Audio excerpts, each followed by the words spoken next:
Greetings everyone, this is a little video for Basics of Biblical Hebrew Chapter 5, looking at the definite article. And if you've forgotten what articles are, the definite article is, in English, the word the. So the word the in Hebrew is really just a single letter.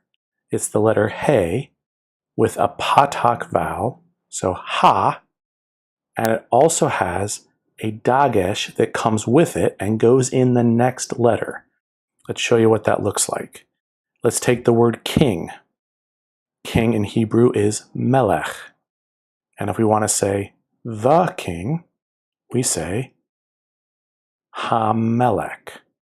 You see that the dagesh lands in the middle of the subsequent letter, which means we say that letter twice because it's the dagesh forte.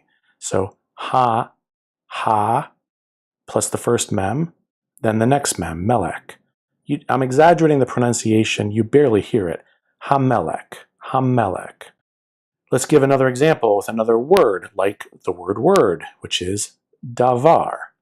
And to say the word, now wait here, davar, the first letter has a dagesh lene, which is what makes this a hard D.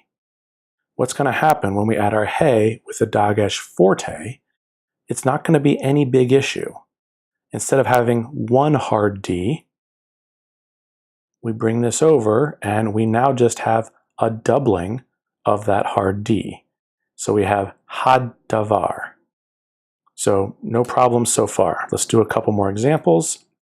Nefesh is the word for soul. So the soul is ha-nefesh. For a lot of words, it's going to be exactly this simple. So we'll just give you a few more words and show how easy it can be to add the definite article. So our word for book is sefer, and our word for the book is ha-sefer. The word for water is mayim. The word for the water is ha-mayim. The word for way is derech. The word for the way is ha-derek. So why do we have a whole chapter about this? Well, there can be a few complications, although I don't think they're going to make it too hard to read. So let me just introduce one of the most common and useful to know exceptions to this general policy. Say we have the word servant, which in Hebrew is eved, and we want to say the servant, and so we just try to follow our usual policy, except we notice this is a letter we haven't tried to add a dagesh forte to for a while.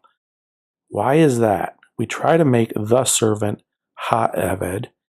The world wouldn't end, someone would know what you meant, but here's the problem.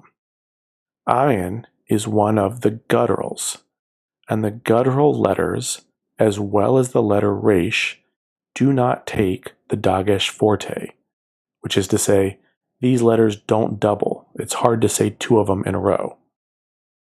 So, what are we going to do?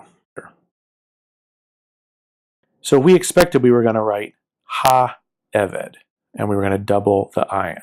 We realized we can't double the ayin. The ayin rejects the dagesh forte. And one way to sort of simply think about it is like it sends the dagesh forte back. And since now we have something extra with that patak lengthens from a short A to a long A. The term for this lengthening of the patak to a kametz is compensatory lengthening. You are compensating for something. And we'll illustrate that one more time and slowly. When you want to have a patak, and it needs to lengthen and to compensate for what is absent from the next letter, the compensatory lengthening, the compensation, means that short patak swells to a long kametz. Same type of vowel, just a longer vowel.